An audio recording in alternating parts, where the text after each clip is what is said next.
Let's go. I mean, let's stay, but let's learn stuff. There's the thing.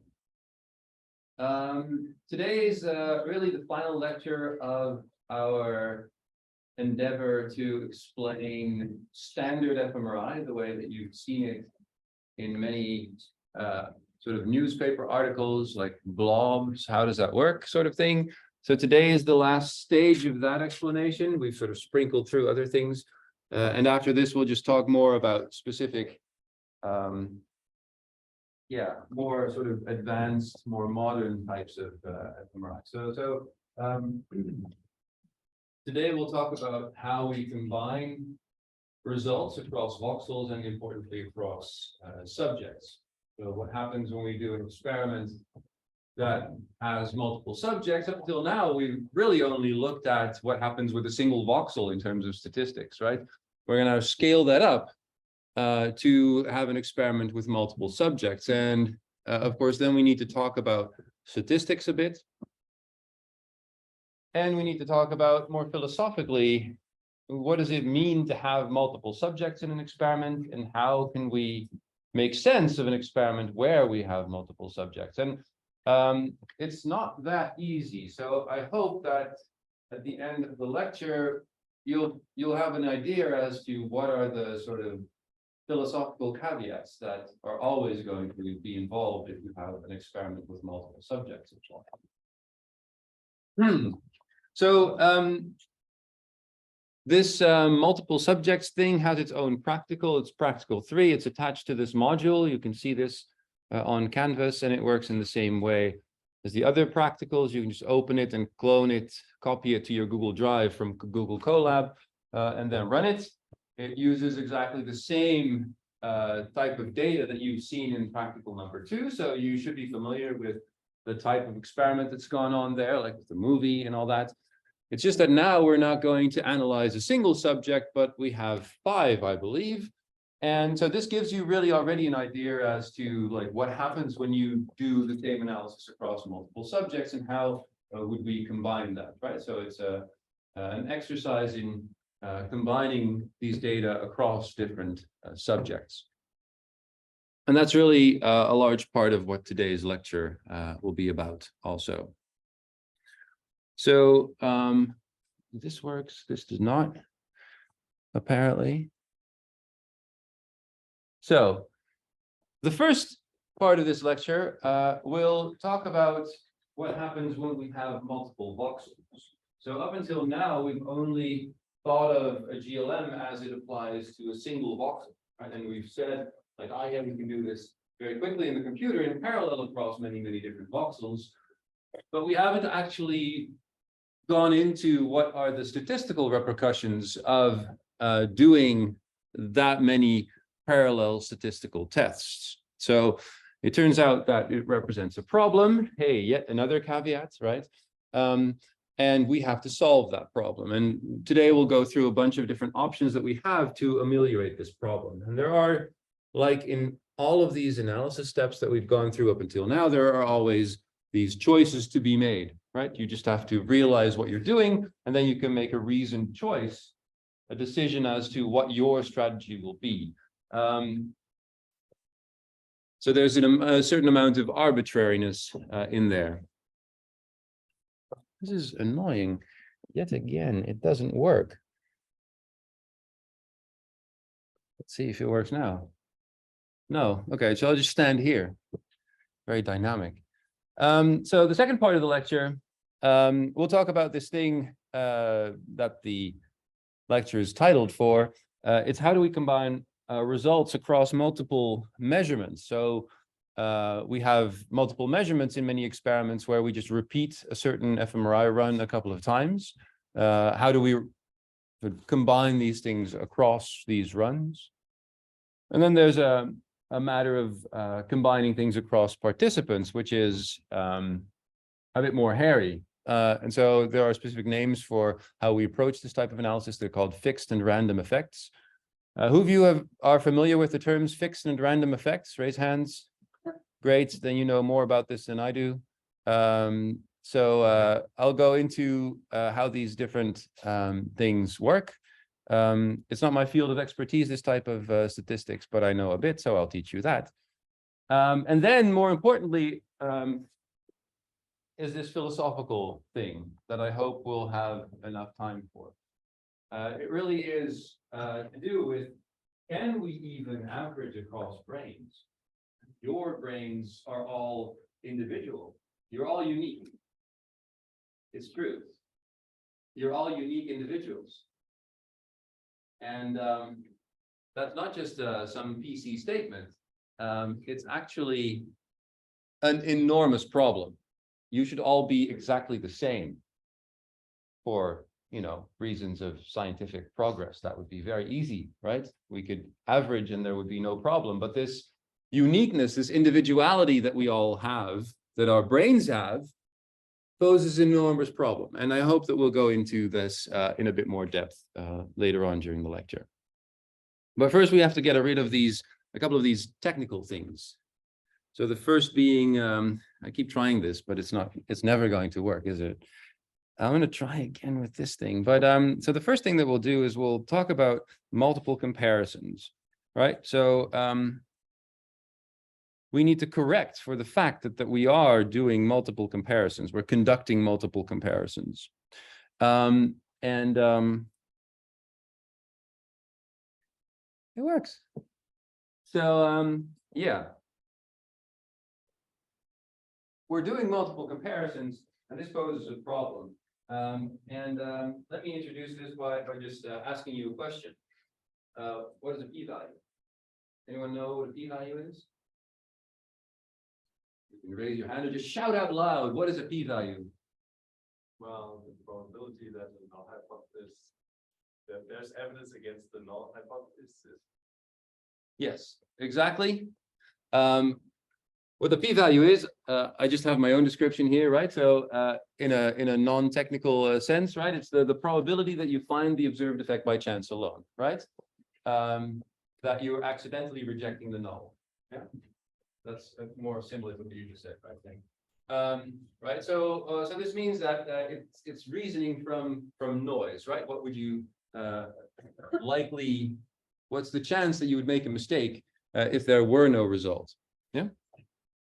Now, just imagine what happens if you do an fMRI experiment where you are sampling all of these voxels and you're calculating these beautiful t statistics and p-values all across the brain. You are actually doing something like 100,000 statistical tests, right? If your alpha level is set to 0.05 and your brain is just filled with noise, you can imagine that you would still get a whole bunch of voxels that show a significant effect. Right? Their p-value goes below 0.05 just by virtue of this definition. And so this also means that whenever we conduct a test like this, a statistical test like this, yeah, and we set our alpha to 0.05, we shouldn't be surprised to see all these statistically significant results. But also means we need to think more deeply, right? We need to think more deeply about what it means when something is statistically significant. It means that we're going to get spurious results. That's, by definition the case. And we have to guard against this. So we have to correct for this multiple comparisons problem, right? And that's why this part of the lecture is called multiple comparisons correction. Now, we need to do this because this false positive rate, which is another way of saying what I just said, right? It's the rate at which you get a false positive. It goes up as you start testing more and more voxels. Yeah, so we call this the family-wise error rate. Just the number of spuriously statistically significant results that we would get if we were to perform many tests in parallel, right? So here again is the number of tests, and this is the likelihood that you'll find something of a false positive, that you'll get false positives. And so these false positives, as you see, if you're going to extrapolate this to 100,000, which is like in Buitenveldert somewhere, then you're going to approach 1, right? So you are going to have false positives in your fMRI data. And this problem is pretty big because we don't know what to do now, right? So we want to have this p-value that we can just say, we have this p-value and it means this and that. But it turns out it doesn't, right? You would expect a certain amount of these statistically significant results from noise alone, just by virtue of the fact that you have so many parallel tests. And so this is really what we need to work against. Now, the simplest way of doing this is something that many of you will already be familiar with if you've done a basic stats course. It's called Bonferroni correction. Who of you know what this is? Great. It makes my life so much easier. So, just to illustrate, if we just draw random noise, which I'm showing you here in red and yellow, right? So these are just a bunch of p-values in pure noise. They're scaled in some way, but just think of them as p-values that you get across a brain, and they are just from pure noise. And if I take a certain alpha level and I say which of these p-values are below my alpha value, which is what you normally do with a thresholding, right? With a statistical test, you would get this pattern of purple voxels being significant, right? As you lower your alpha level, right, your threshold, you of course get fewer and fewer voxels. Now, the Bonferroni correction is very, very simple. What it does is it just changes alpha, where the Bonferroni corrected alpha is just divided by the number of statistical tests that you perform, right? So if you perform 2, your 0.05 level will go to 0.025, and so forth, and so forth. Yeah? And so you can imagine that in the voxel domain, right, if we have 100,000 tests, you're going to do something pretty strange, right? Your alpha level will go to p to the minus 6 or something, p 10 to the minus 6. Right? So very, very small p-values is what you would then demand of your data to deliver before you start concluding that something is statistically significant. And so you sort of get a feel already for what this type of procedure does. Like a Bonferroni correction is fine if you have 10 comparisons, you just lower your alpha level to 0.05, and then sort of reasonable still, right? And with a certain sort of fidelity of measurement for every specific test, that would be still reasonable. But if you go across voxels, you can imagine what happens. It turns out that the Bonferroni correction, especially if you're doing rather intricate experiments, right, where it's not really clear whether you find anything or not, this Bonferroni correction is exceedingly conservative. Yeah? So there's a pro and a con to this conservativeness, and I've sort of highlighted just the negative side of this. The pro, of course, is that whenever you do find something, you can be very positive that it is an actual effect, right? So you are throwing out a lot of false positives here. Right? There's still no guarantee, of course, so statistics, but you can be more and more sure that whenever you find a specific result that is a p-value of 10 to the minus 12 or something, that is a very significant result, that's actually there. So you're not finding anything spurious, you might hope. So it increases your confidence, which is nice. At the same time, this being conservative has a con. You can also be equally confident that you're throwing away a lot of actual findings. Yeah? Because you're so because you're so conservative, right? You are actually putting the threshold so low that it's very hard to pass that bar. And so this depends, again, like this is, you can take this strategy, right? But you need to be aware that this is what's happening here. That this is the strong repercussion of what you're doing here. Now I'm going to ask you a question here that if you've downloaded the PDF, you already know the answer, but I'm just going to ask it anyway. what is the reason here, the underlying reason that Bonferroni correction is so conservative? I'll just read the slide. Yeah. I remember the like signal theory. It's like we have the two curves of false value and true value. The conservative effects of this correction makes the threshold, because it's always a trade-off between false negative and false positive. Yes. Why? Yeah. So that's really what you're doing, right? You're changing your criteria, which is your alpha level, right, to be more conservative. This is like a detection experiment in that sense, right? It's very similar conceptually to signal detection theory, right? Where you also have false negatives, false positives, true positives, and true negatives. But this specifically has to do with the number of tests that you're doing. Yeah. So the conservative nature of this is really the fact that you're scaling by the number of voxels, and this entails a specific assumption. Maybe that signals are randomly distributed within those voxels. Yes. So what you're actually saying is all of these tests that you're conducting, they could be happening in noise. All of these voxels are completely independent. They have nothing to do with one another. And this is, well, the voxel is very small and an activated region is rather large, then of course this is not something that you can generally say, right? And so it is very conservative because it assumes this independence. So you can do this, but whether this is reasonable or not depends on what you want to do, right?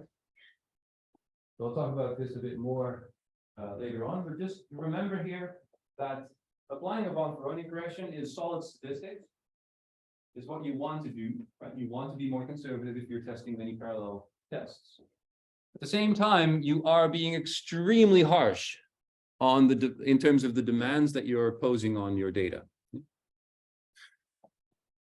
There's another way of going about this. It's a bit more modern and a bit more sort of involved.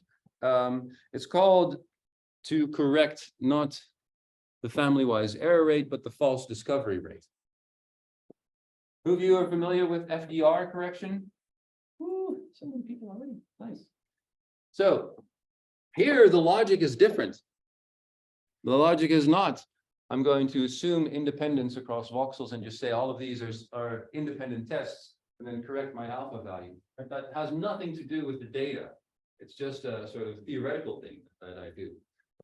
What I can also do is I can correct for a certain false discovery rate. And what that means is that I can adjust the p-values that I find in my original parallel tests such that a certain amount of those positive results will be false positives. So what I'm trying to do here is I'm not trying to correct for the family-wise error rate, but what I'm trying to do is set a false discovery rate. That if I have a certain number of positives, I only want 5% of those, which is a sort of random number, but that's what people use a lot. That 5% of those will be false discoveries, false positives. So it sort of hinges on this intuitively. What you're doing here is you're saying, if I have a certain number of positives, I only want a minor fraction of those to be false positives. I don't want that population to be overpopulated, if you will, by false positives. So if you have only 4 positives, you don't want 2 of those to be false positives. However, if you already have 50 positives, then having 2 false discoveries is still okay, right? So the ratio between these is this Q value. Now, it entails a bit of a computation that I won't go into specifically here, but I will talk a bit about what the pros and cons are here. So the pro is that it's less conservative than the Bonferroni correction. And specifically, because it involves a more intricate evaluation of your p-value distribution, it is actually sensitive if large amounts of voxels are significant. And it is more conservative if you have more noisy data, if you have fewer positives. Yeah? So it actually is a sort of self-correcting thing. You cannot say that this is just conservative or liberal, on the other hand, right? It depends on the distribution of your p-values in general. And this is, you could also see as one of its cons, because this more complicated algorithm depends on the distribution of your p-values. It isn't really a fixed measure. It is a sort of flexible thing that you're applying to your results. And so you could hold that against it here.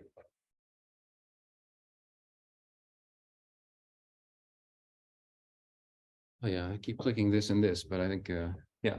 So the false discovery rate is just that ratio between false positives and all positives. Now, what does this mean, right? If you're doing an fMRI experiment, you are conducting at the single individual level still, right? We're still at the single individual level. We just have a whole shit ton of voxels, right? 100,000 or more. And this is what that would look like if you just compare the two different types of correction that we've talked about until now. So on the, what is it, left, you see this pattern of t values that you would see if you do no correction whatsoever, right? So this means that your p values in this case are hugely inflated, more deflated. You're thinking that they're too small. And so a lot of this is bound to be false positives. And we know this because in noise, you would also get these blotches. So what you can then do is perform a Bonferroni correction. Be very, very stringent. Just scale that alpha value down by the number of comparisons. And you see that you only get these small islands of activation in the brain. And this, of course, is, you don't know what the true activation is, right? And so it's very hard to tailor this. So this, you see, is very, very conservative. You only get the peaks of what you saw here. A lot of this is now gone. But this is a very conservative thing to do. A lot of this orange stuff, it would actually be signal, right? Because of this assumption of independence. And therefore, the middle part is a sort of reasonable middle ground. You see that this FDR correction is actually pretty standard for when people do this sort of whole brain analysis. You don't want to be too conservative. You want to be just that Goldilocks zone where you aren't falling into the trap of thinking that all of your measurements of it are independent. And you are also not falling into the trap of thinking that there's no problem conducting so many tests in parallel. So this false discovery rate thing is something that people do a lot. And you see that, like we spoke about in the patterns lecture, right? When something is showing only a single peak, or when you have multiple peaks, it really changes how you think about what's happening in the brain, right? You think, this is like the love region, or this is the love network, right? And you see that only changing the threshold for your statistical comparisons already delivers quite a different sort of pattern across the brain. And it's important to be aware of this, that all of these things are continuous, and you are applying a threshold. Yeah. And the same thing goes that goes in politics, right? There's lies, damn lies, and statistics. All right, you can make any story up with statistics. And the same goes here. You can actually use, for example, if you know that you're conducting a strong experiment, you can try to blow people away in when you're writing a results section, for example, by doing a Bonferroni correction. Just saying, we're Bonferroni correcting this. Ha, right? Just showing that whatever comes out is so strong that it survives Bonferroni correction. So you can actually use this tweaking back and forth, being more or less conservative in a narrative sense, right? You can just say, I'm so conservative, this still holds. And who wouldn't be convinced in your argument then, right? So it's important to realize whenever you look at an experiment, an experimental result like this, that this is something that is happening, right? People have made choices, explicit choices, when they are reporting their blobs and when they're reporting their statistics. And you need to be aware of what people are actually applying here. Is that clear? A lot of words for such a simple distinction, but it is very crucial because people, when the field started, they didn't really realize the extent to how strong this problem can be, right? And people would just report this willy-nilly and just say, there's a blob here, whatever, right? And as a field, people move towards being more and more conservative slowly. Yeah.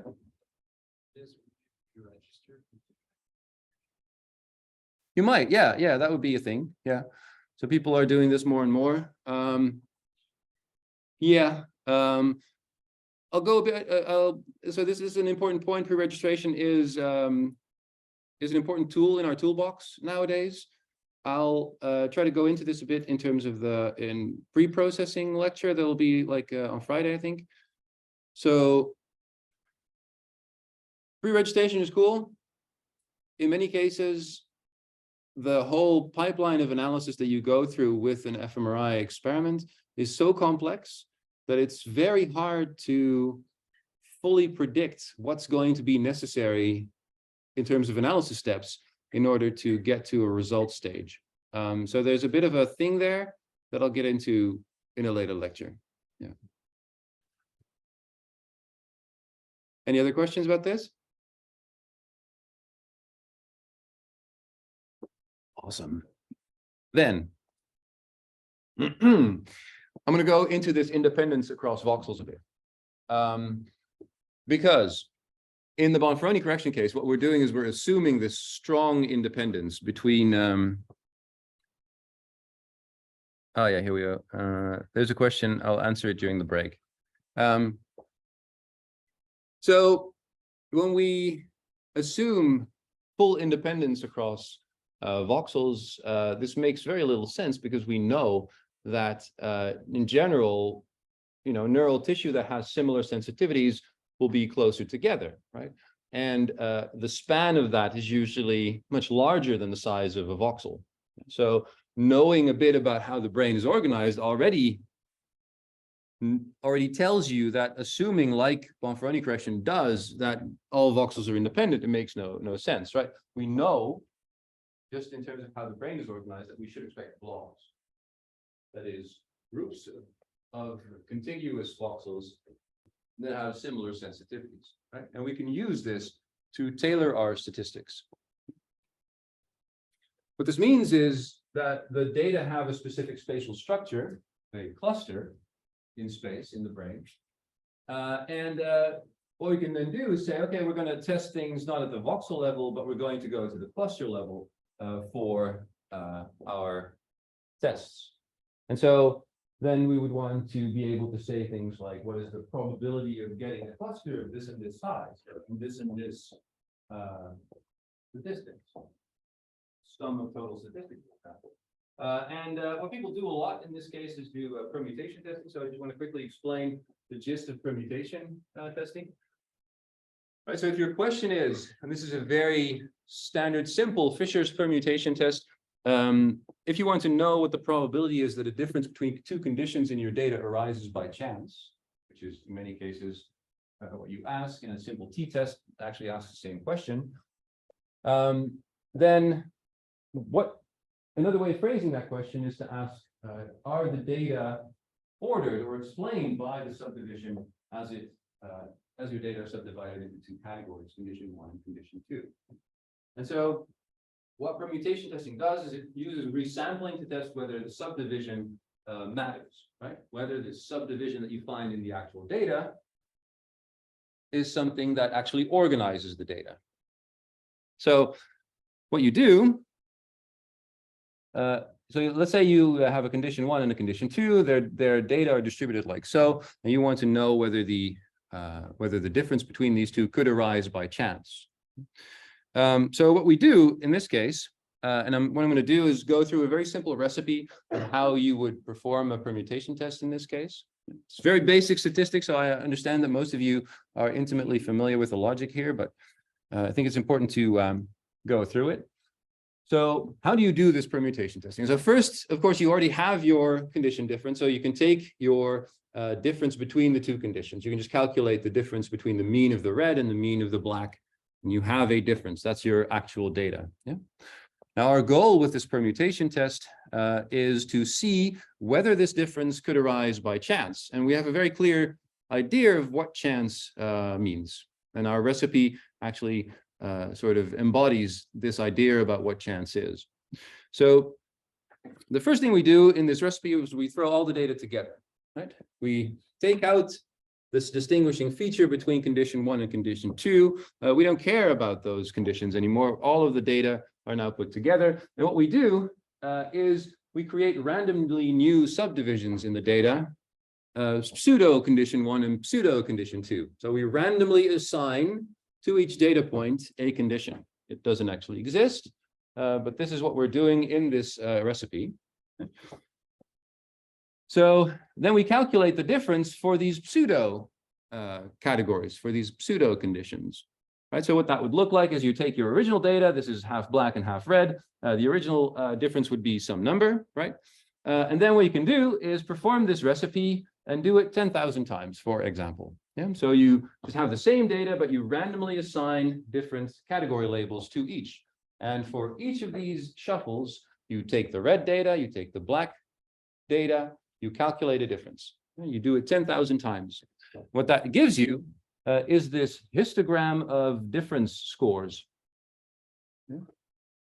And then, so the logic of the permutation test really is, I want to create a null distribution, is what it's called, that would arise from random partitioning of the data. Yeah?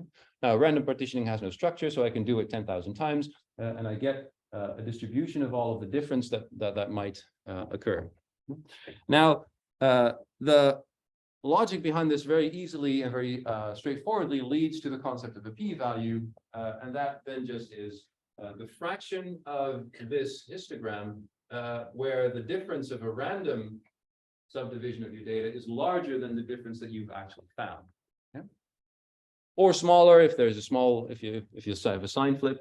But yeah, if this actual difference is far removed from the mean, then that means your p-value is smaller and smaller. It also means, of course, that to get a very, very small p-value, you would need to resample your data a lot to even get a sample from noise that is larger than your actual difference. So you have like a cutoff value in terms of the statistics. Is that recipe for the permutation test clear? It must have been pretty trivial for most of you. But now that we're all on board, we can start to actually perform this same permutation test recipe by taking a whole brain and then thresholding it and getting these voxels. Now these these clusters. What you can do is measure the cluster size. You can, for example, if these are t statistics, what you can do is you can sum together all of the t statistics in a cluster. Yeah, so that depends on the contiguity of these voxels. And if you have a very large cluster, of course, that would be a very large total t value. So this is your actual difference. So let's see. Yeah. So you compute this sort of, for example, a t value across each of the different clusters that you find. And these are actual clusters, right? So they're the lines that we drew in the histogram, and they are also what we're going to plot here. And what we can now do is shuffle the data in the brain and recalculate the whether the clusters that we find then. This will also give us a bunch of clusters. And we can create this null distribution by doing this over and over and over. So this is the cumulative statistic that we would get in clusters if all of the structure in the data were gone. So each of the shuffles each of the shuffles gives us a cluster of t-values that ends up in this histogram for cluster size. So you get, like in the previous example, you get a null distribution. And our original clusters, we can locate them in this null distribution such that if, for example, this large cluster is all the way over there, if the area under this curve is lower than, let's say, 5%, then that gives us a lower than 0.05 p-value for that large cluster. So we do this permutation test to construct this histogram of possible cluster statistics. This gives us a way to place our actual clusters relative to what you would expect by chance, which is a reasonable thing to think about.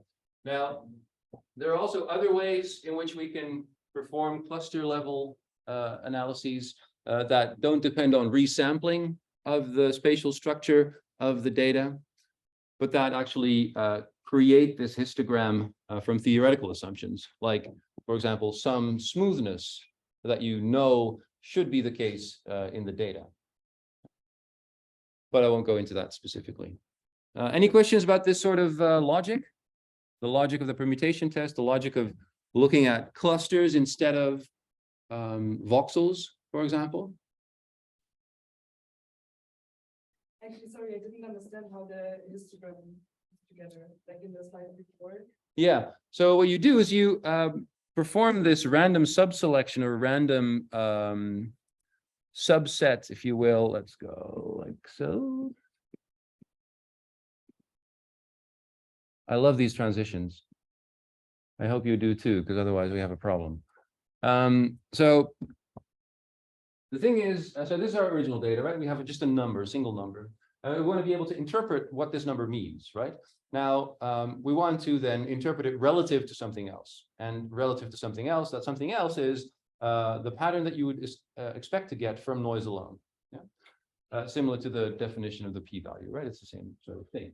And so what you can then do is take all of the data that you had, is the same numbers beneath these black and red points, right? And you just delete the ordering in terms of red and black, and you assign randomly these, for example, trials or voxels or whatever it might be, samples. You randomly subdivide them into two pseudo categories, and then you take the difference between red and black there. It gives you a single number again. Right?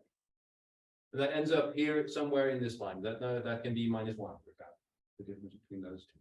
And we can do it again. We can just say, okay, well, now we can draw a bunch of new random numbers, reassign to imaginary conditions, and get another number. Maybe it's 1 this time.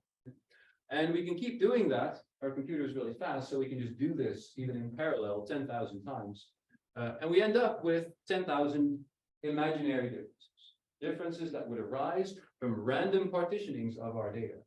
That's what noise is, the definition of noise in some sense. And so what you can then do is say this distribution of those 10,000 differences is such and such. You would generally expect it to be centered around 0, right? Because the differences are imaginary, so no difference should exist. But you know, for certain data, this might be a very wide histogram, and for other data, it might be a very narrow histogram. And it's precisely this width that determines how many of these samples go over the value that you originally got. Does that make sense? In terms of, Just maybe like, so is it always 10,000 or is it like a random example? that's a random example. Okay. So depends on how. Many times you do this. Well, so a couple of things. Pragmatically, this can be an analysis. This calculating a difference here is just a subtraction, right? So that's an easy thing to do, and the computer can do it really fast. But you could have an entire GLM analysis, for example, here in this. And so that means that doing it 1,000 times is already going to make you wait 2 days. Then doing it 10,000 times, where are you going to get those 3 weeks, right? And so there's a pragmatic thing there. And so the flip side of that is if you can do more of these iterations, the smallest p-value that you can get is going to be 1 divided by this number. Because if your original difference is, let's say, 6, you're going to have to draw a lot of differences to get a random sample that goes over it because, you know, your p-value, actual p-value is so small. So it's a pragmatic thing. You see in this type of context that when people do permutation tests, they just say p smaller than 10 to the minus 5, and then you know they've done 100,000 iterations. So they just say smaller than, because none of the random samples actually went over this threshold. Okay. Okay, thank you.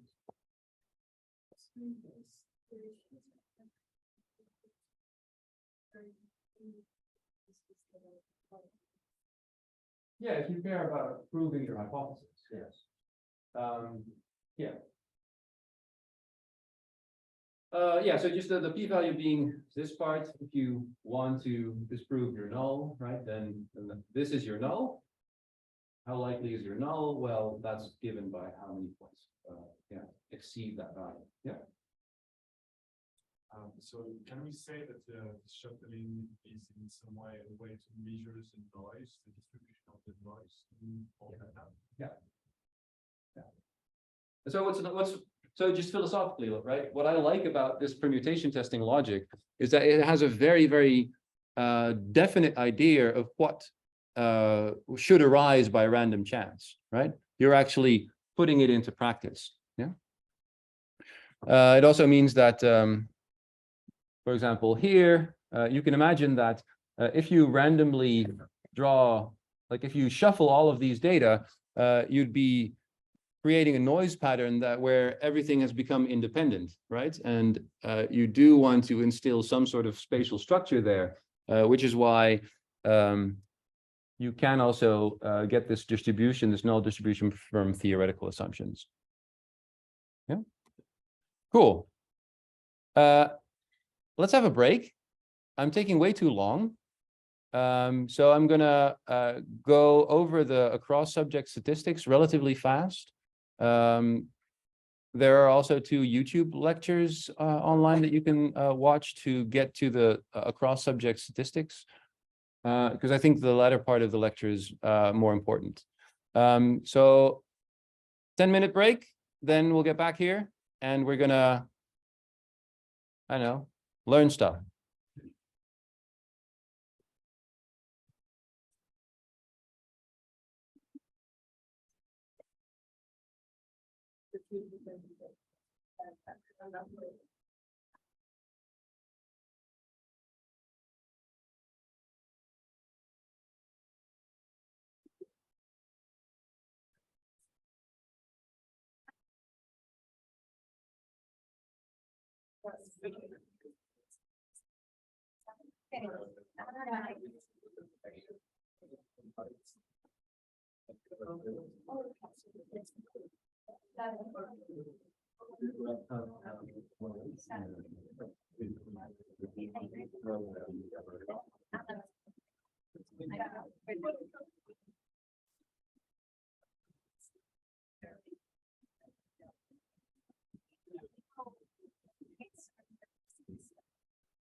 So, Yeah.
Yeah, there's so many that one who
But no praise the English.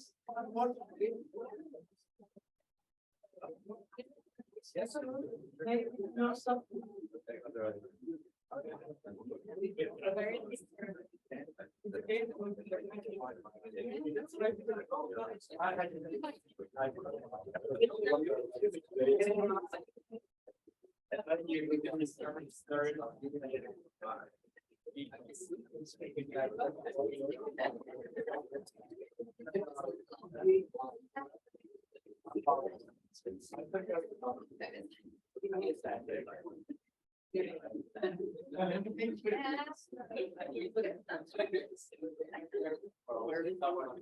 Hello, all by myself.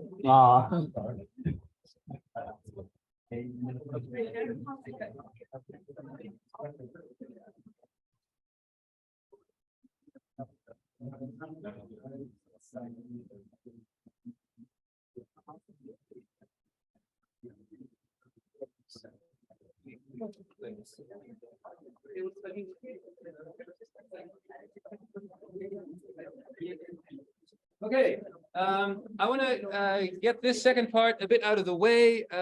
You're going to do a full practical on this specific topic, and there are a few YouTube links that I also put up for this specific topic, so I hope you'll forgive me rushing over it a bit.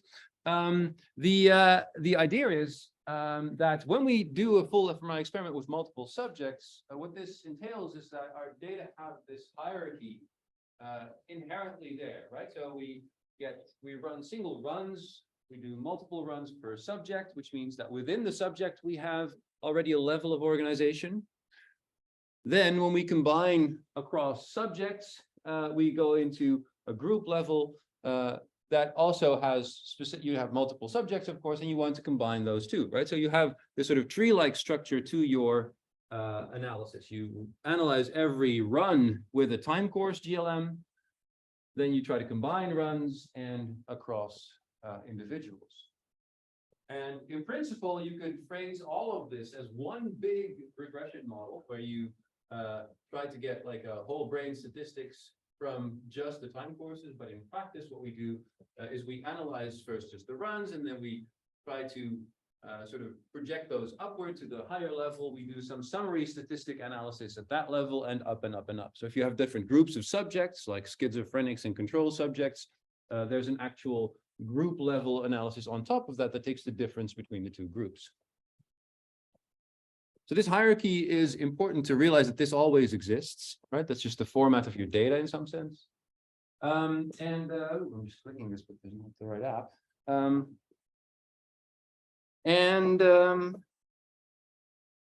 Yay.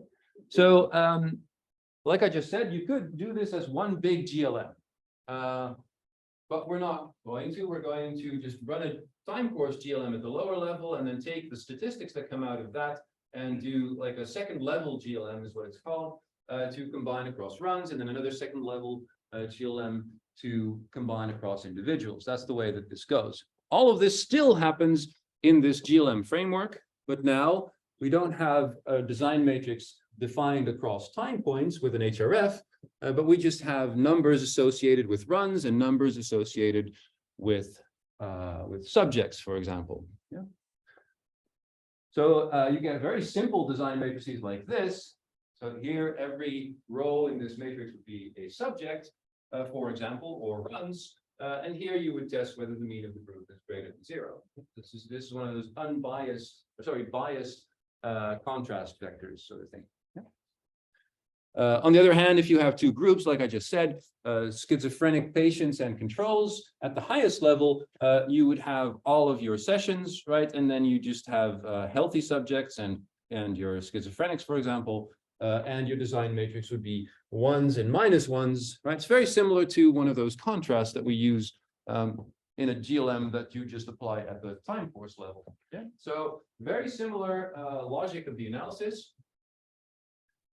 But it's important to realize that when we have data that extend across time points and individuals, for example, or runs, what we're looking at is variability at each of these different levels separately. Yeah.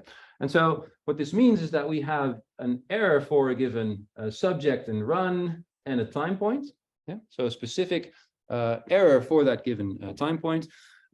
We also have a specific unique value for a given subject or a given run, and we have some average signal there. Yeah. What we're interested in at the group level, for example, is whether this B0 is larger or smaller than 0. Yeah. Whether we can conclude that there is an actual effect there. And we have variability here in terms of the residual noise in our initial GLMs. But we also have variability, for example, across subjects and variability, for example, across runs. And what we do with that variability in a statistical sense is very important because it defines the inferences that we're trying to make. I'm going to highlight one specific issue here. Yeah, sorry, the transitions are a bit weird. Right, so if we're doing a very simple GLM at a higher level, we can do this across runs, or we could do this across subjects, right? Depends. We can just do a very similar analysis at two different levels. And the specific assumptions that we apply in terms of our statistics, they matter a lot because they define what type of analysis we are doing, the type of inference that we're trying to make here. And so if we assume that there is no meaningful variability here, what you only are interested in is estimating B0, which is then just the mean for the population of measurements that you've made. So let's say you have 6 analyses that you've performed. If you assume that this doesn't really exist or you don't care about it, what you're trying to estimate is just the mean of the measurement. And that's fine in many cases. But when you do this across subjects, it's wrong, because generally what we try to do when we do across subjects pooling, that is, if we conduct this analysis at the highest possible level, we want to take into account this across subjects variation.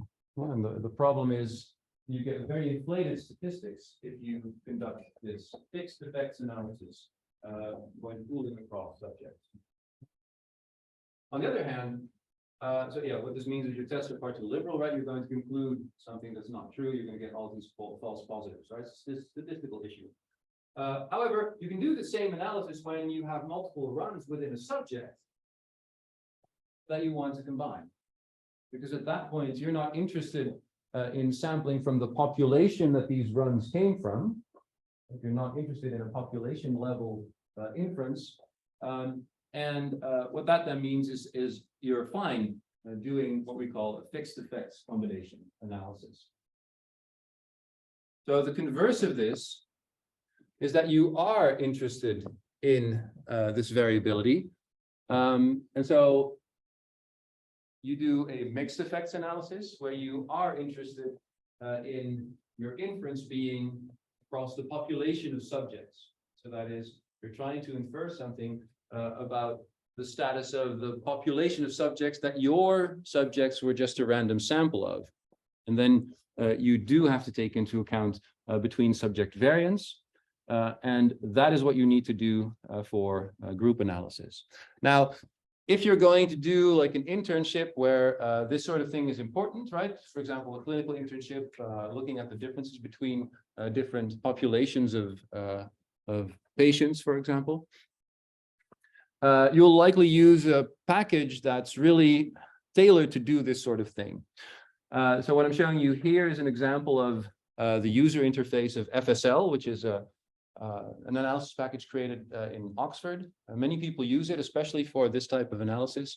And they have all manner of statistical procedures that do specific variations of this mixed effects analysis in such ways that it makes the inferences at the population level more or less robust. And you can, if you're interested in that sort of thing, we can talk about it separately. The 2 YouTube links that I linked to also go in a bit more depth as to what these differences are and how you would set up an analysis like this. Yes?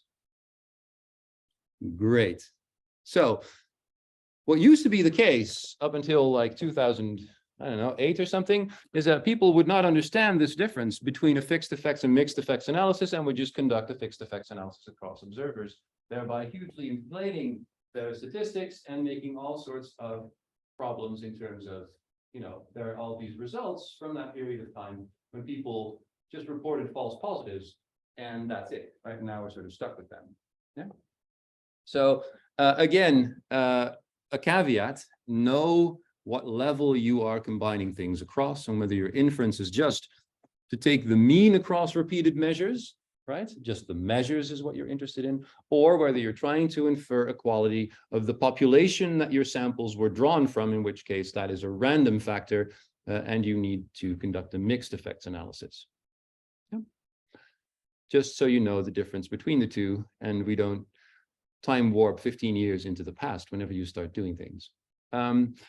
Cool. Then the interesting part, which at least I find very interesting, it's a bit more philosophical and yeah, I like that. So this uniqueness of people is very important. And in terms of brain imaging, it is even more important. And it has some sort of philosophical connotations that I think are interesting here. So in many cases, we're interested in inter-individual differences, right? You'll see this a lot. There's like a field, individual differences, right? So differences in IQ and height and what have you, individual differences. Beautiful. That's interesting. If you're talking about things like behavior, you have a single measure per subject. And then you don't have anything inside the individual that can fuck up your comparisons, for example, right? If you just have reaction time and IQ and height across 500 people, then you can do an analysis and then that's fine. The problem is with brain imaging that our brains are actually individually organized and that there is a lot of inter-individual variability in terms of the folding patterns, for example, of our frontal cortex. And then there's all sorts of repercussions there that we don't know how to fix. There's a huge problem trying to infer things at the population level. So I just showed you how you would statistically combine across subjects. There's a huge assumption that I want to dive into. That is, if I have a voxel in your brain somewhere there, can I call it the same voxel as that same voxel in some space in my brain? Is that the same voxel? I don't know. There could be a lot of variability there, and I don't know about that variability, right? So there are all sorts of inter-individual differences in terms of anatomy and in terms of functional organization that are very interesting, but they are going to be very problematic if we just say, I'm averaging all of these data into a standard brain. Yeah, so we'll go into this standard brain a bit, this concept, and really, the question is, can we even average across different brains? So statistically, you now know how to do that. You do a mixed effects analysis where you combine subjects as a random factor. But is it even valid to try to do such a thing? Yeah. And how do we align people across a population? Is there something like a common brain space? Does that concept even make sense? Right? And if we want to fuse your brains into a standard brain, we warp it, but do we warp it according to anatomical criteria? Do we warp it according to like a functional localizer or something like that? No one knows. Right? People do things, but there's such variability in brains at many different levels that to decide that one voxel in your brain is identical to a voxel in my brain is a pretty hairy thing to assume. So the question is, does such a common space even exist? And I think one of the things that we might end up with is to conclude that it doesn't exist, but it's something of a handy tool sometimes, as long as we realize what we're doing, right? And so then all this is just me making you realize what you're doing in this sense. But what are the repercussions for this sort of thing? But if we decide that it's very hard to think of a common brain space across individuals, because there's so many differences across individuals, I can never decide whether a location in your brain is the same as some location in my brain. What does this mean for these cross-subject analyses that we just talked about? It's nice that we have the statistics to do so, but what does it mean, right, in terms of inference that we can make?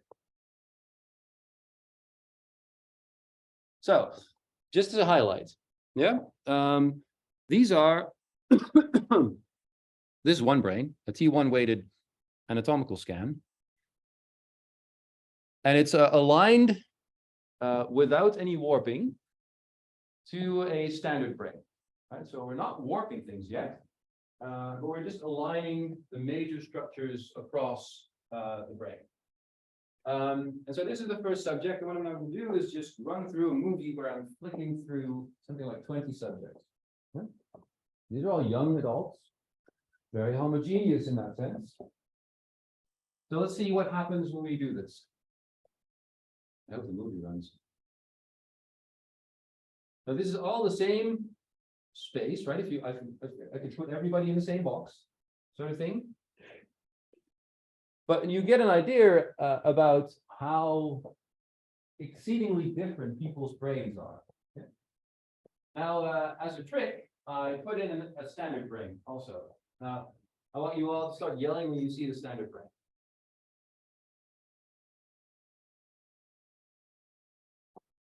It's going to cycle over and over, right? So if you want this lecture to continue at some point, I have to say that. Well, I also should look at the screen to know if you're doing the right thing. Yes. Yeah. But you see the point, right? People are like centimeters off here. Yeah. And this is kind of problematic, I would say, right? Because just overlaying people, you need to do a lot more to even keep the dream alive of having a common space, right? Because what this shows you is there is no common space. That's the standard one. You see it, right? It's mostly, you can see that it's standard because it's so vague, right? And that is because it's all of these subjects sort of squished into the same box and then averaged together, which would definitely smooth things out. Yeah. So this standard brain, normally what people use, there's different standard brains, also kind of problematic as a concept, right? But the standard brain is usually when people refer to standard brain, that's called the M&I space for the Montreal Neurological Institute. And that's the average of, I think, 152 people. People are making more and more of these with better and better methods. But I think most of the concepts are all the same. This is the most used standard brain. It's pretty, in some sense. Yeah. At the same time, right? Some gyrus in your brain, in the standard brain, I don't know where I should put it because it's all so vagued out. Yeah. And so this vagueness is appealing if you're just pragmatic and you just want to shoehorn people's brains into a standard space and then start doing analysis, right? But if you think a bit more deeply and think about, okay, well, what does this mean in terms of the structure function relationship that I might be interested in? This is hugely problematic, right? Because how do I even know that a voxel in your brain, even if I warp it into the standard space, is the same voxel as a voxel that ends up in that same place in the standard brain from my brain? So yeah, that's kind of problematic. And we'll go into that in a bit. First, just to show you a recipe like that. I showed you the first step, right? You can sort of align everybody to the same location in space. So if you want to bring individual brains into this volumetric standard space, the first thing you do is you perform a linear registration of your subject's anatomy to this standard template. And what that means is it's, well, not necessarily linear, but affine usually, which is just a term from linear algebra, which means that you can translate it and you can rotate it and you can scale it. You can shear it also, but I'll just not talk about that too much. So this more or less puts everything in the same place, but it still leaves a lot of the inter-individual differences, for example, in terms of folding patterns, it leaves them open. And that's what you saw. Just now, when I flicked through all of these different brains, you saw the effects of this linear registration step. Yeah.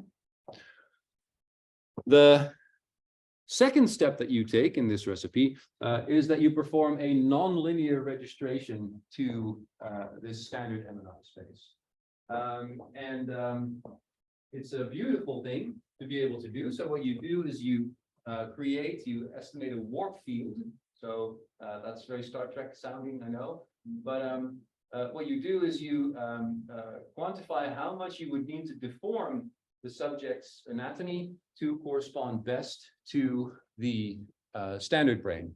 And if this sounds like a hocus pocus, it sort of is. This is a type of fitting procedure that has a lot of parameters, where there's a lot of assumptions that go in. And the software that implements this sort of thing is incredibly complex. So there you go. You can do this, but you're playing with fire.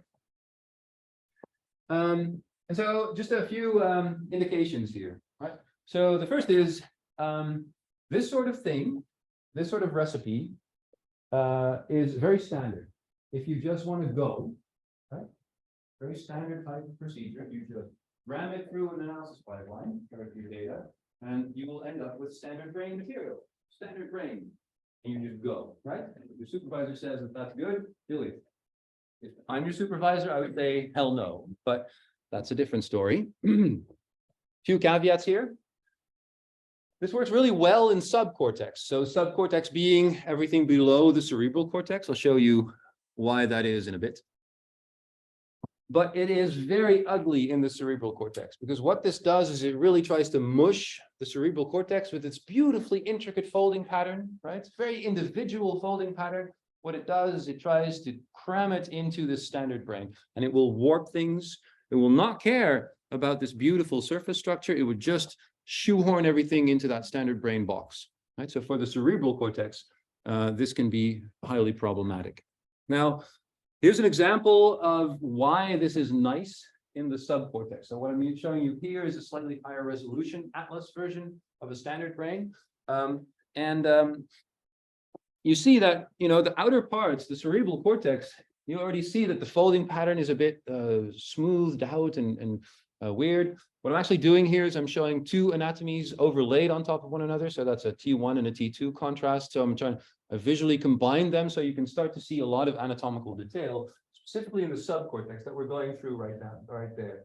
You see a lot of reddish stuff happening there. All of those, you can see these little blobs on top of the brainstem where you really see like a bit of green popping out, or a bit of red popping out, right? Or a bit of dark or a bit of light sort of thing, right? And what I mean to demonstrate by this is that you see a lot of structure in the subcortex that is very stable across subjects. So this type of nonlinear warping, the procedure that you're applying, it has a lot to work with. All of these little nuclei, a lot of spatial detail, they're all more or less in the same place.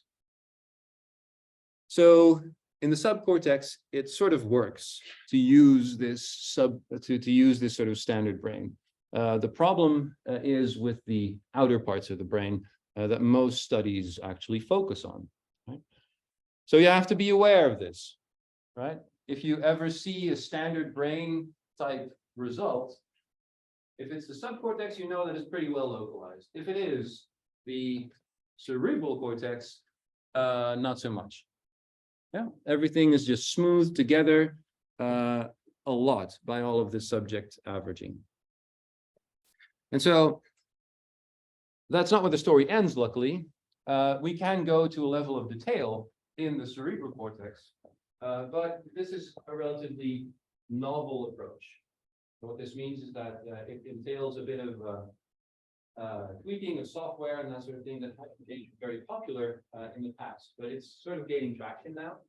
And so what I'm talking about here is that we are actually going to look at the surfaces of the cerebral cortex, right? So the surface that's so folded, that's so individually folded in every single subject, we're actually going to see whether we can use that organization of the cerebral cortex as a surface to make sense of things and actually align people across one another. So I'm just zooming into a bit of brain here, and I'm trying to highlight these two layers that we can find in a T1 weighted image that I hope you can sort of see.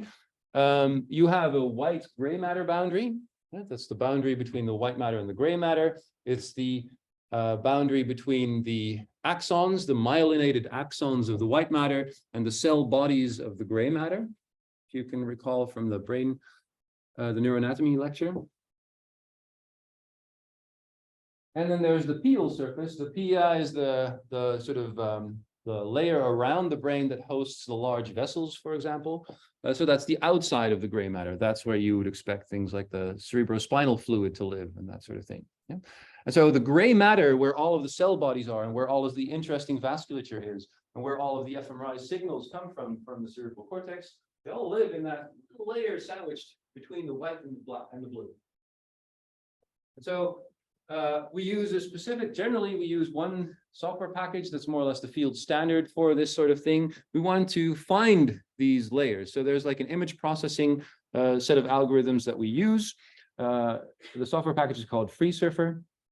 It takes a T1 weighted scan, and then what it produces is these meshes, right? So just standard sort of computer graphics, computer vision type machinery that's being employed here to create this modelable surface. And then we can start doing things like a gaming engine would.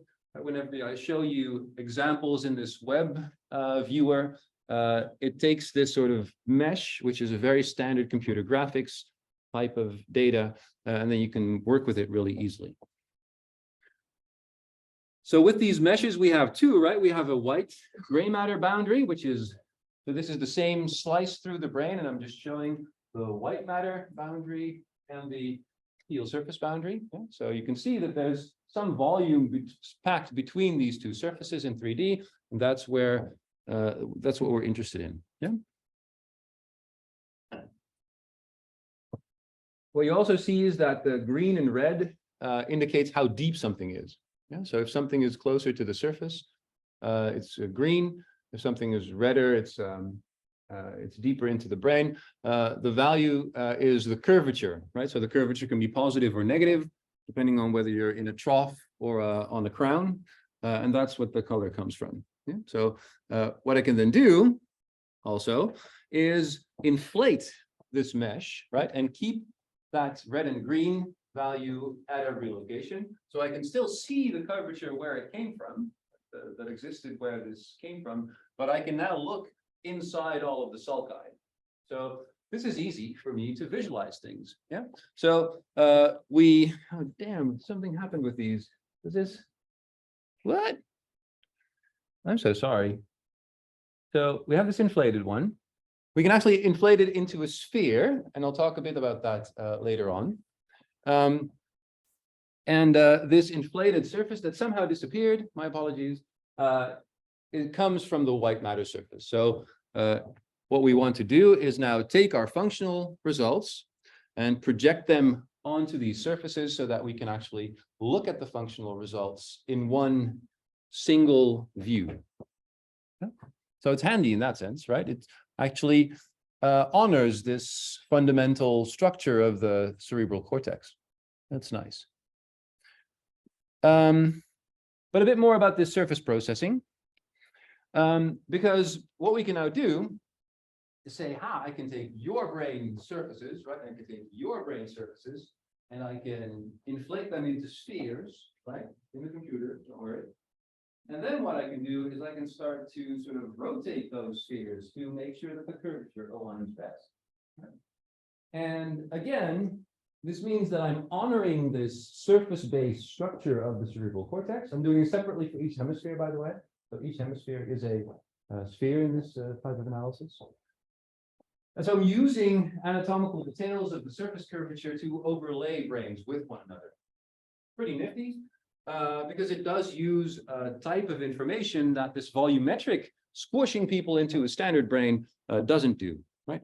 But that's not where the story ends. This fundamental problem of deciding whether a specific location in your brain is similar to some location in your brain is an unsolvable question in principle. Yeah. So this type of pipeline, what it generally does is it tries to sort of find these landmarks like the central sulcus, like this thing that everybody has, right? The larger sulci everybody has. The smaller folding patterns that can be unique to specific individuals. So what this type of analysis does is it tries to find those larger landmarks and then use those to register everybody to a standard surface. So that's cool. And it turns out that if you do an analysis, either in a standard volumetric space or in a standard surface space, just as exactly the same analysis in terms of GLMs, you end up with better statistics if you go the surface route for the cerebral cortex. And that's just because the alignment between the subjects is better when you do it on the surface than when you do it in the volume. Yeah? But this whole processing pipeline, it takes a bit of knowledge to implement. And that's why it hasn't been so popular in the past. I'll be talking about pre-processing strategies in the next lecture. How do we get to analyzable data? And I'll show you methods that we now have that are very in the reproducible science sort of vein of thought that allow us to implement this sort of analysis much more simply, much more easily. So it becomes within reach for many more researchers. And you're seeing the field moving from these MNI standard brains to more surface-oriented analyses. So I just want to highlight what the state of the art is if you're interested in a common space, standard brain. There's been a lot of development in this field, and we now have much better ways of overlaying different individual brains. So the main project that drove this is called the Human Connectome Project. They scanned 1,200 individuals. The anatomies that I showed you were from that project. I just sampled 20. And they acquired not just anatomical scans, they actually scanned these people for, I think, something like 6 sessions each. And so what they did is they performed very beautiful anatomical segmentations. And then they also did different anatomies, so they could do like histology on the cerebral cortex. They could actually estimate how much myelin is present at every location in the cerebral cortex. I won't go into that specifically, but you can actually look at histology in the MR signals in this way. They also did task fMRI, so they did like a storytelling thing. And so what they were able to do is now try to overlay people, not just in terms of the pattern of these major curvature aspects, but also in terms of the functional aspects of the brain, and also in terms of the histological makeup of the tissue at every location on the surface, right? And that gives you a lot more information to work with to warp one brain to the next. So just to highlight, like what this uses is not just this curvature, but also the ratio between the T1 and the T2 image, which sort of correlates with myelin. They use task activations. They used even tractography from one location to the next using DTI, right? So not even functional MRI. They also used fMRI connectivity measures that we'll also go into later in the course. And so they had a lot of different types of information that went into trying to overlay people. Yeah. So you can imagine that the more information you have, the better the correspondence will also become between different individual brains, and that is definitely the case. Regardless, it's still a pipe dream to think that there is such a thing as a standard brain. It's just that when you have more information, you can get better at this. So it's a beautiful paper that was published in 2016. You may have heard about this. They parcellated the human brain, and they really found like how many regions do we need to subdivide things across many individuals in a consistent way. And they ended up with something like 180 patches across each of the cerebral hemispheres. And here you see where the patches are. This is called a flat map, like the one that you're looking at in the practicals. Right? So this is left and right hemisphere there. These are the inflated versions. And they could say like, this region is more sensory motor, this region is more visual, this region is more memory related, and so forth and so forth. And so they colored the brain like so. And so you can now get this atlas. You can just say, okay, I have a surface. This patch of my subject's surface, it is in this RSC region, something like that. You can say this, but maybe your subject wasn't placed into this framework using DTI, using myelin, using all of these different measures, right? So this means that you're still shoehorning someone's brain into a format like this. And there are intense discussions also about whether we should be thinking about the brain's organization in terms of a delineation between regions in this sort of discrete way. And many people think that we should think about this in a more continuous way, that these are gradients instead of these boundaries between regions. Now, this is gorgeous, and it's actually pretty easy to apply much of this type of thing. And so you have this at your disposal if you want to do analyses. But I do want to point to this residual caveat here. That is a very important one. There's a lot of inter-individual variability in anatomical locations here. So what I'm doing here is I'm showing you an average inflated surface from this Human Connectome project. Right? It's the average surface. This is exactly the same surface that you just saw this atlas being projected onto. What I'm taking here is a 180 subjects curvature pattern from the anatomy. And I'm plotting it on this standard surface. And I'm just going to flick through these. And you'll get an impression as to like how inter-individual variability still rules, right? So all of these have been put into the same reference frame with the utmost care. And here you see the residual individuality, uniqueness of all of these brains, right? Some reflection here. You see, for example, this is the superior temporal sulcus. You sort of see this diagonal line in most subjects, right? But where it bifurcates specifically, I don't know. Kind of depends on the subject, right? So you see the central sulcus, the double blue red line at the top there. You see it everywhere in every subject. At the same time, you see the little details jump by centimeters from subject to subject, right? And this says something, right? If you want to draw a conclusion about a specific locus in the brain across subjects, you now see how much variability you're working with. Yeah. You know, that Good. Ha! Yes, that's the excellent philosophical question here. Why do we want to? Right? And so shouldn't we just say, okay, I need to be very careful about mapping each individual brain and then interpreting the results primarily in the light of that mapping of that individual brain. Yeah. And I think what you notice as a field is people are more and more starting to value this. You can also imagine that the more precise our measurements become and the better our analysis tools become, the more we're going to run into this.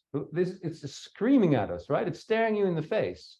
And maybe like 10 years ago, people were just, already happy when any analysis would run on their computer and, whatever, it all works, it's fine, don't touch it sort of thing.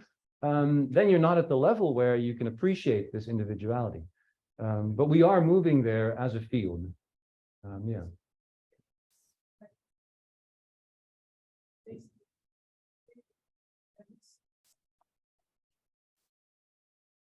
Yeah. And you can imagine that also when you're looking at the average, you're looking at like these multiple layers of warpings, right? Where it's not really clear where things came from anymore, right? And there's like all sorts of smoothing that must be happening there that makes it really hard to really interpret what's going on. Yeah. So yeah, A+. You had a question? No, I just had a similar question. I think we asked the wrong question, but we're trying to answer the wrong question when we say we rounded across the brain. Okay, we need to look at how the perfect procedures that you can look at any brain and give a perfect picture of that. Yeah. But you need a reference, right? So the problem is we don't know what the correct reference is, right? And we can make the choice of saying our reference should be in the individual. At the same time, you only have an hour in the scan, right? So this entire thing took 6 sessions, right? So that's full session anatomy, full session diffusion tensor imaging, 4 sessions of fMRI, and then you can do this, right? If that is your threshold for setting up an experiment in the first place, then you're more or less fucked. Sorry. Yeah. So there's we as a field don't know where we should put that threshold, like what we should demand of our analyses. It's an open question. Yeah. Excellent. That's a big caveat, right? Because you would love to say stuff about frontal cortex, for example, but it is very variable across subjects in terms of its architecture and where things are. And so grains of salt. I feel like I'm leading you through the woods and I'm not giving you pieces of cookies, but I'm giving you grains of salt. Yeah. Okay, so just to highlight, not just this curvature is still different across subjects, but even if we do functional individual mapping of individuals in this data set, right? So they've all been aligned in exactly the way. You can do like a visual mapper, which we do, right? And then there's a specific region called SPCS, which stands for superior precentral sulcus. It's a visual region in the frontal cortex, which is why I'm interested in it, of course.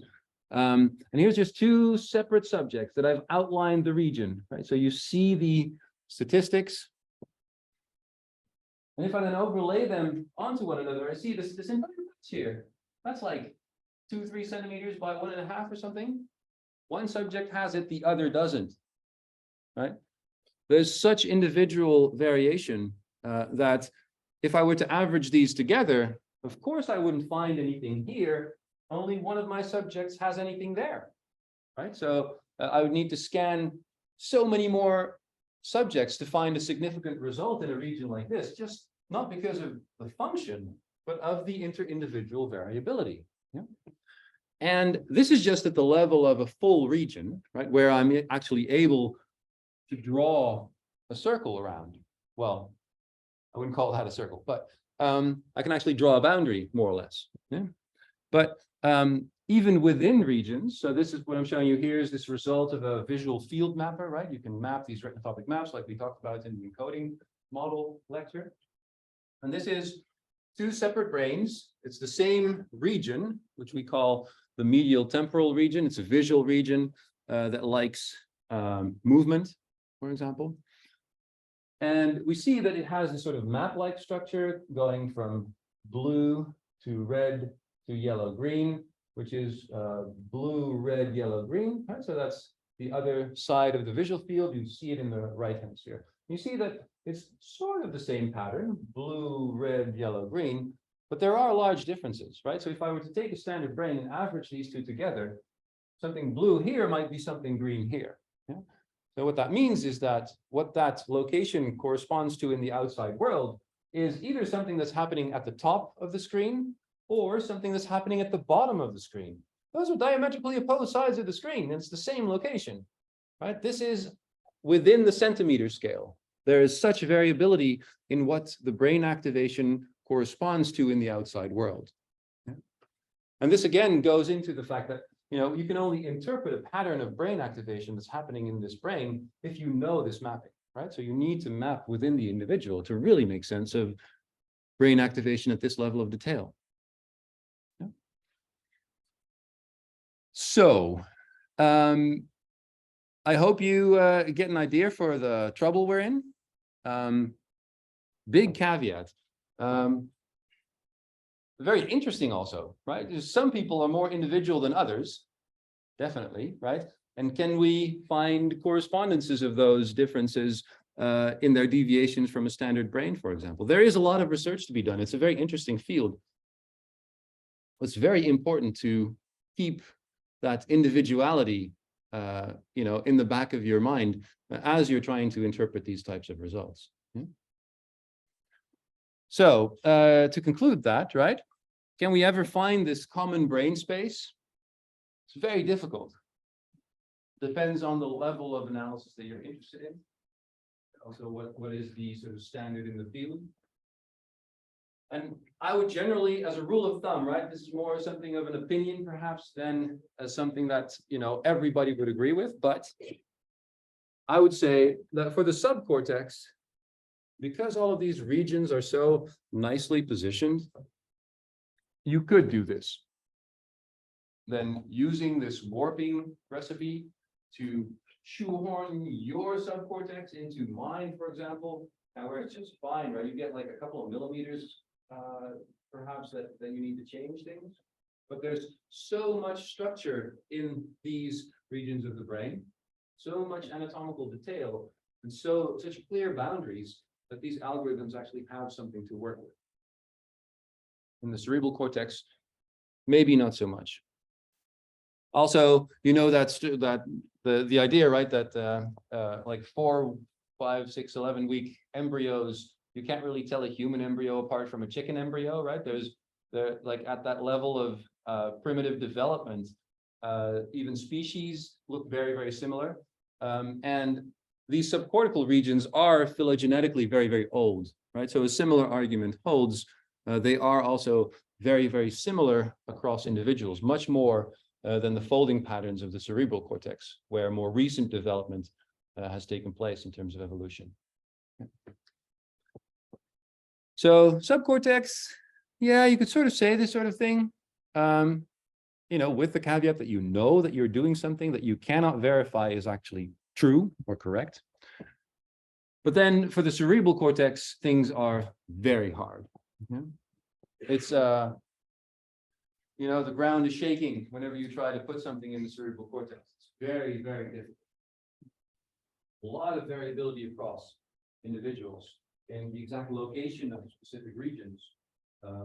And even more so in the higher levels of the brain. So like the default mode network that we talked about in the neuroanatomy lecture, right? This very high level, very far removed from the sensory apparatus, that sort of thing, where autobiographical memories and social reasoning happen.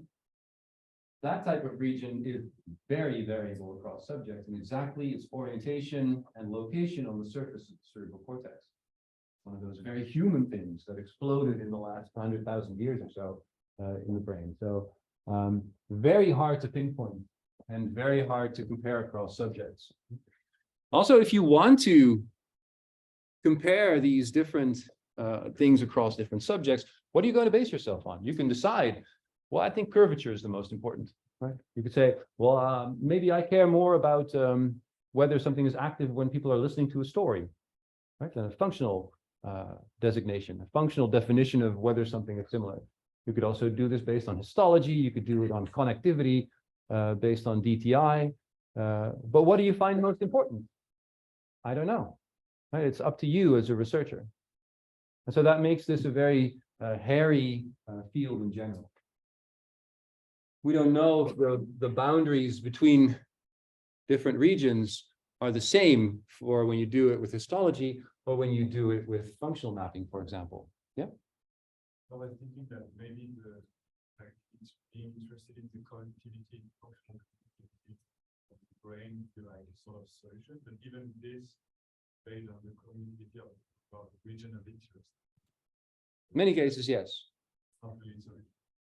Yeah. Oh, and just think, just region of interest also means you have to delineate, right? You have to draw a boundary and then, average or something.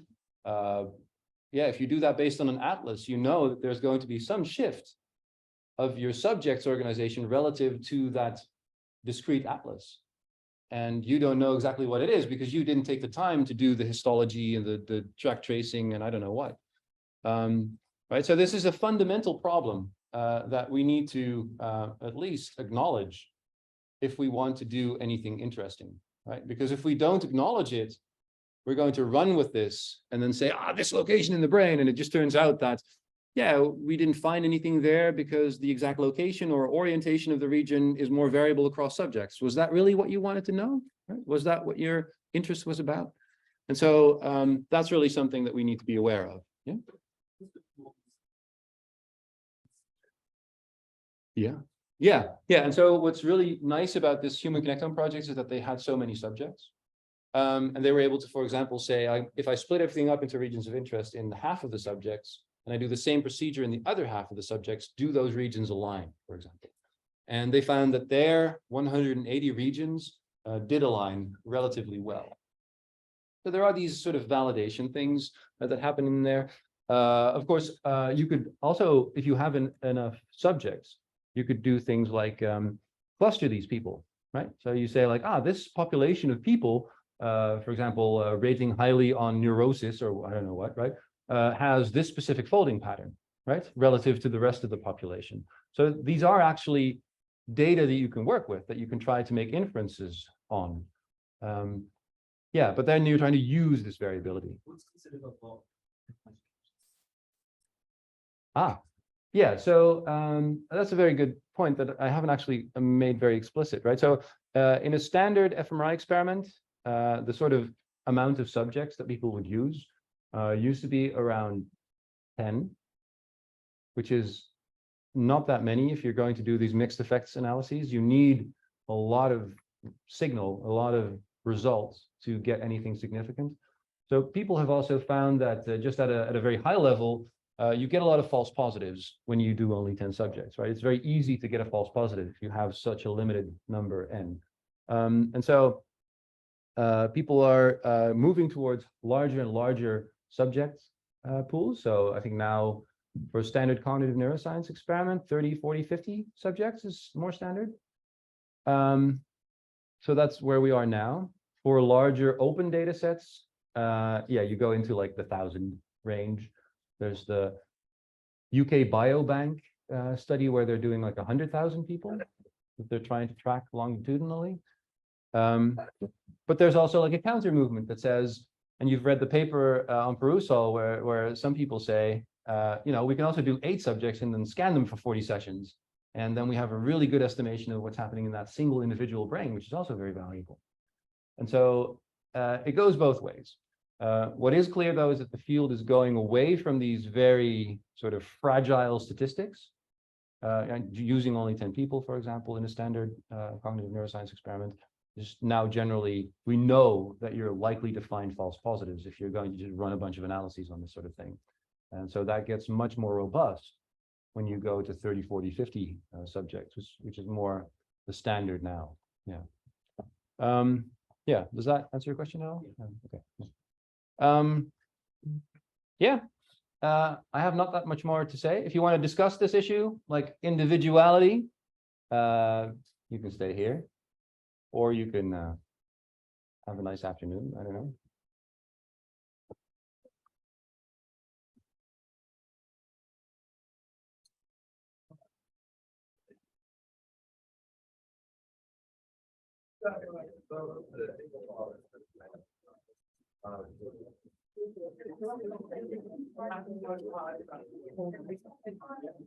Yeah.